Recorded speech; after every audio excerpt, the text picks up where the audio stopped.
What is Brazilian Jiu Jitsu? At the turn of the century, Jigoro Kano was learning all the different styles of Jiu Jitsu in Japan. Eventually, he established his own academy called the Kodokan.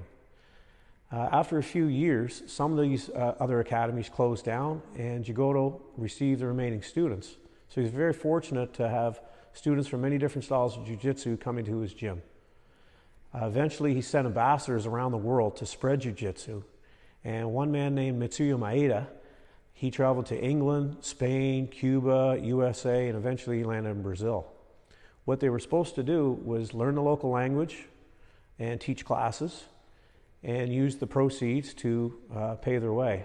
Mitsuyo Maeda had a hard time learning languages, so he found himself in foreign countries and couldn't earn his way.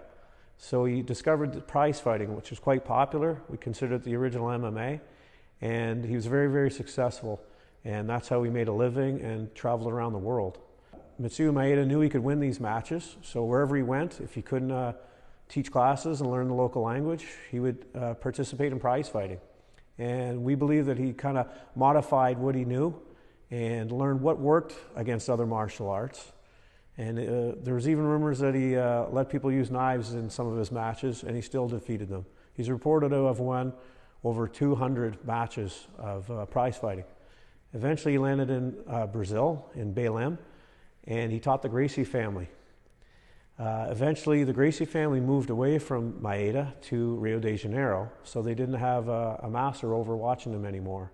But they continued on his tradition of prize fighting and doing challenge matches against other martial arts.